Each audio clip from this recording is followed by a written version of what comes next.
아이고 롯데야. 네, 아이고 롯데야 시청자 여러분 안녕하십니까? 아이고 롯데야의 우피입니다. 네, 오늘 351회로 인사를 드리고요. 오늘 세 가지 소식을 준비했습니다. 세 가지 소식은 1번 반스 선수가 입국을 했는데 느낌이 그 피터스 선수하고는 많이 달라요. 입국할 때 그런 제스처나 그런 것도 그렇고 외모적인 것도 좀 느낌이 달라요. 좀 피터스 선수는 굉장히 쾌활하고 좀 인싸 느낌이고 외향적인 느낌이면 소위 이제 이 MBTI로 할 때 E 느낌이면 반스 선수는 생긴 것도 굉장히 차분한 느낌이고 입국할 때 그런 뭐 포즈나 그런 것도 굉장히 좀 차분한 편이라서 좀 신사 느낌, 차분한 신사 느낌의 좀 I 느낌이 납니다. 그래서 좀 다른 느낌을 받아서 그런 거 얘기 조금 하고요. 그 다음에 정대엽 선수라고 이제 들어오게 되었는데 이승원 선수하고 이제 사촌 형제 관계예요. 그래서 이 사촌 형제가 자이언츠에서 뭉치면서 또 어떤 궁합이 나올지 그런 것도 좀 기대를 해볼 수 있는 것 같고, 그리고 정보근 선수가 또 포수로서 또 경쟁에 참전을 했습니다. 그래서 수비 하나만큼은 가장 자신 있다고 하는데 타격적인 측면이 또 보완이 됐을지 그런 것도 한번 지켜보도록 하겠습니다. 그래서 일단 반스 선수 입국 소식 먼저 얘기를 해볼 건데 일단 입국을 오늘 했습니다. 예, 오늘 이제 20일에 이제 입국을 했고, 뭐 여러 가지 뭐 데이터들은 다 아시겠지만 95년생, 키 189에 몸무게 86kg에 예, 뭐 탄탄한 체격을 가진 투수고 뭐 자완 투수로서 이렇게 들어오게 되었는데, 뭐 무엇보다 긍정적인 측면은 커리어 대부분을 선발로 보냈다는 점. 그래서 마이너 통산 77경기에서 75경기가 선발 투수였고, 트리플A에서 역시 20경기 모두 선발 투수로 등판해가지고 마이너리그 트리플A 20경기 기록이 7승 6패 평균 자책 4.37, 35볼넷 70타이타넘진 1.45의 평균 자책 기록했는데, 먼저 주목할 점은 일단 포인트 삼진 비율이겠죠. 포인트 35개 동안 삼진 78개 잡을 정도로 굉장히 훌륭한 이 컨트롤을 보여줬고, 20경기 선발에서 35개 포인트를 허용했다는 것도 굉장히 긍정적인 수치인 것 같습니다. 트리플 A에서 4.37을 기록했다는 것도 사실은 나쁘지 않은 수치이고요. 사실 트리플 A 리그 수준이 우리 리그보다 뭐 비슷하거나 조금 높다? 사실 조금 차이는 있겠지만 그 정도로 보고 있으니까 트리플 A에서 4.37을 기록했다는 거는 우리나라 리그에서 충분히 뭐 3점대 중반 정도의 평균 자책 기대할 수 있지 않나, 그런 생각을 우리가 또 해볼 수 있는 것 같습니다. 그리고 메이저리그에서도 지난 시즌 9경기 뛰었는데 8경기 선발로 등판을 했습니다. 네, 제가 저번에도 소개를 했었는데 메이저리그에서도 콜업이 돼가지고 그런 뭐 스윙맨이나 불펜이나, 그러니까 좀 긴 이닝을 소화하는 불펜을 한 게 아니고 선발로 콜업이 된 거예요. 8경기 다 선발로 등판을 했고, 실제로 미네소타 트윈스에서도 6선발, 7선발 옵션으로 생각해놓은 투수라서 역시나 40일 로스터에 들어있던 선수를 우리가 이정을 해주고 데리고 왔고요. 메이저리그에서는 승리 없이 3패 6.39의 평균 이제 성적을 기록을 했습니다.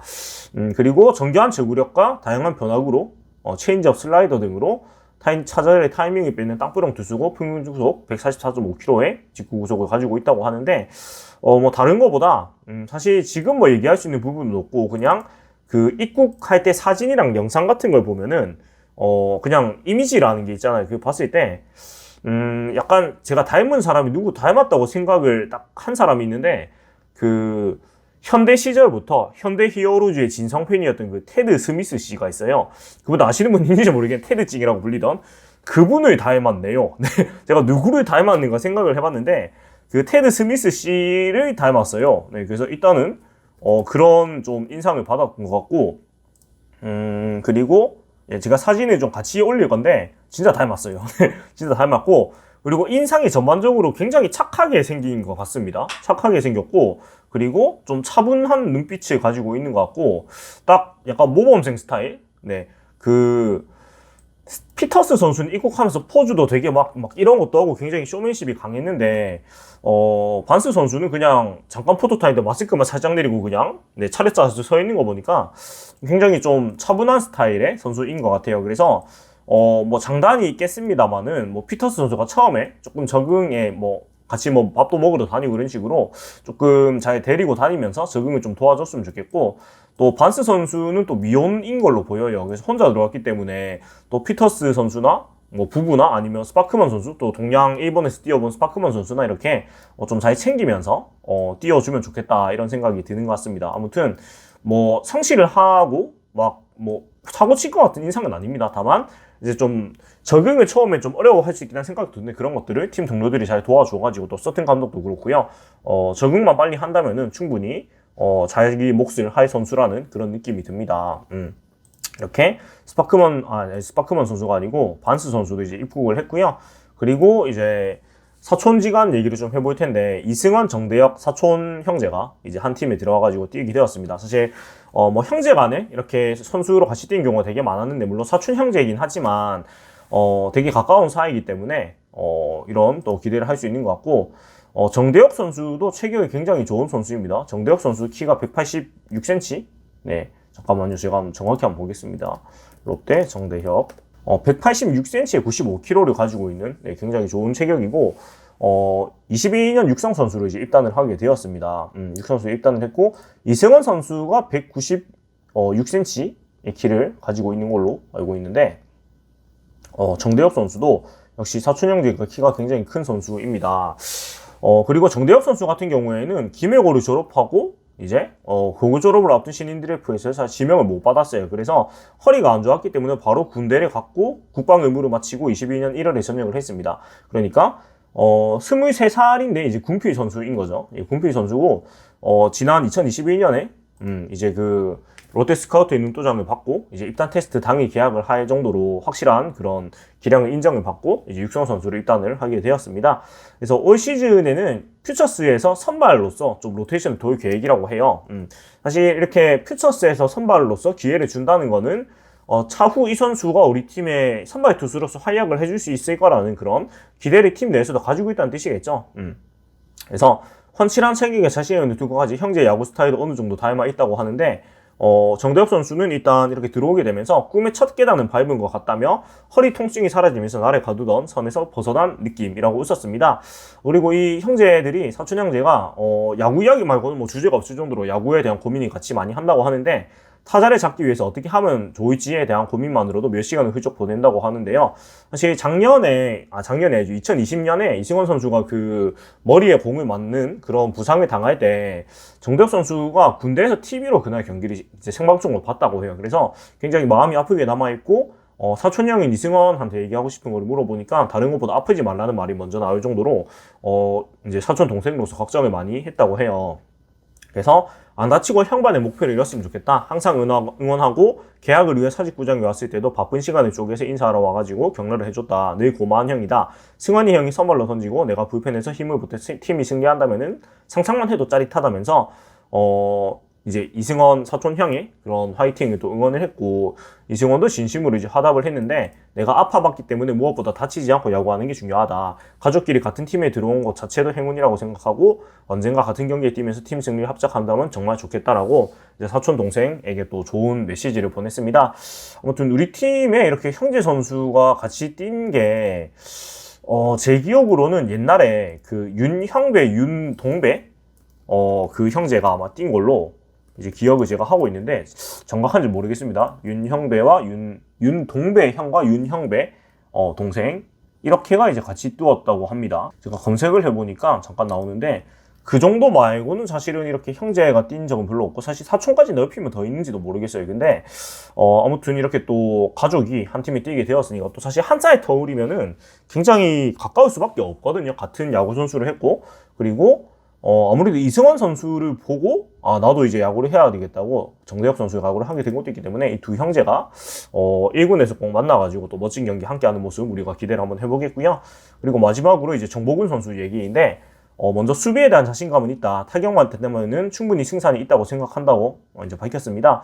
물론 그 지시반 안중열 선수가 경쟁에서 굉장히 앞서 있는 것도 사실이고 큰 변수가 없다면은 더 이제 주전으로 뛸 가능성이 되게 높긴 한데 정보근 선수도 수비적인 측면에서 인정을 받은 선수인 만큼 자신의 약점인 타격을 보완하기 위해서 열심히 노력을 하고 있다고 합니다. 시즌이 끝난 뒤에 열심히 운동을 하고 있고 체중도 6kg 감량했다. 지난 시즌이 끝나고 보니까 체중이 너무 많이 불어났더라. 체중을 감량했지만 근육은 유지하기 위해서 단백질도 많이 챙겨놓고 웨이트 트레이닝 양도 늘렸다고 근황을 전했고요. 그리고 일단은 수비 자체는 뭐 경과가 모두 다 아시다시피 2020 시즌 85경기 출장할 정도로 굉장히 인정을 받았는데 타격이 네, 문제는 2020시즌 1군에서 1할 오픈, 152타수 20안타. 문제는 2군에서도 비슷했어요. 2022년 2군에서도 1할 9푼 8리, 82타수 16안타로 좋지 않았기 때문에 본인이 이제 타격 연습에 굉장히 좀 애를 많이 쓰고 있는 상황인데요. 2019년, 2020년에 비해서 지난해에는 많은 경기에 나서지 못했다. 이제 1군 경기에 많이 나서지 못했는데 경기에 뛰지 못하다 보니까 자신감도 많이 잃었고 안 좋은 생각에 빠지면 결국 나 자신이 손해라는 것을 깨달았다. 좋지 않은 생각을 한 시간에 운동을 하고 긍정적인 쪽으로 생각했더라면 어땠을까라는 생각을 많이 했다고 합니다. 그리고 1군에서 경험과 실패를 겪으면서 많은 것을 느꼈다. 경기에 나서기 위해서는 수비가 중요하지만은 주전 포수 자리를 꿰차기 위해서는 타격을 배제할 수가 없다. 지난 시즌 후반부터 방망이에 대한 요구를 꾸준히 하고 있고 수비에 대한 자신감이 있기 때문에 타격의 뒷받침만 된다면 충분히 승산이 있다고 생각을 한다고 말을 했습니다. 그리고 사실 타석에서 많이 좀 급한 모습이 보였었어요. 그래서 선후배 코치 가리지 않고 조언을 구하면서 자신만의 타격을 정립해 나가고 있다고 하고 웨이트 트레이닝도 타격에 도움이 될 수 있는 부분을 중점적으로 하고 있는데 제가 지난 방송에도 좀 얘기를 한 것 같은데 정보구 선수가 사실 타격 메커니즘 자체가 그렇게 나쁘지 않거든요. 그러니까 공이 가는 방향을 보면은 굉장히 코스는 좋아요. 코스는 좋은데 문제는 이제 힘이 딸리다 보니까 이제 코스는 좋은데 이제 내야를 벗어나지 못한 타구가 되게 많았단 말이에요. 그래서 좀 웨이트를 해가지고 힘을 기른다면은 이제 지금 내야를 못 벗어나는 타구들이 내야를 벗어나면서 안타가 될 수 있는 그런 선수거든요. 그래서 보완을 열심히 하고 있고, 그리고 또 그 U23 올림픽이 아니고 이제 월드컵에 나가면서 아마도 또 많은 걸 느끼고 배웠을 거예요. U23 대회가, 작년 가을쯤에 이제 나갔던 것 같은데, U23 야구 월드컵 세계 야구 선수권 대회에 이제 정보근 선수가 출장을 했고 어찌됐건 이제 그 국가대표로서의 경험을 했기 때문에 굉장히 소중한 경험이었을 거라고 생각을 합니다. 물론 이 대회에서 5위의 이제 성적을 거두면서 좋은 성적을 거두지는 못했습니다만은 U23 대회에 나가가지고 사실은 국가대표 경험을 쌓은 것이 사실은 이게 참 아이러니하긴 해요. 그 U23 그러니까 23세 이하 포수가 워낙에 없다 보니까 특히 23세 이하인데 1군에서 그래도 시즌을 거의 이제 1년 가까이 풀로 뛰어본 선수가 없다 보니까 정보근 선수가 이제 나가게 됐는데 사실 이런 부분들이 또 올해에 있는 아시안 게임에도 사실은 적용이 되는 부분이거든요. 그러니까 그 23세 이하의 포수 중에서 그래도 이제 1군에서 좀 뛰어본 선수 자체가 거의 없다 보니까 정보근 선수가 아시안 게임에도 갈 수가 있는 그런 가능성이 있는 상황이에요. 네.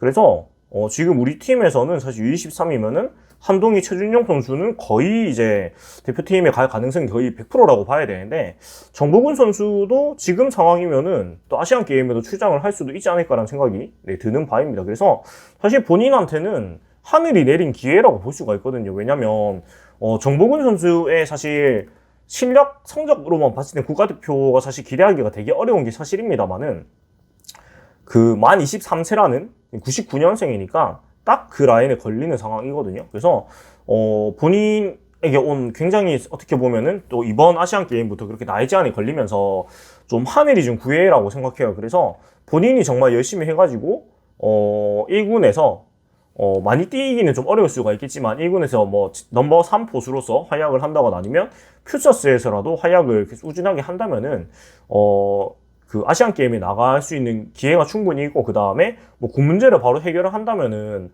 훨씬 본인한테 굉장히 유리한 그런 상황이 이제 만들어지게 될 거란 말이에요. 그래서 이런 기회를 잘 살려가지고 큰 선수가 될 수 있는 그런 걸 살렸으면 좋겠다는 생각이 듭니다. 물론 이제 지시환 정보근 선수가 지시환 안중열 선수가 94년생 군필, 95년생 군필이라는 그게 있긴 하지만 그래도 나이 차이가 제법 나거든요.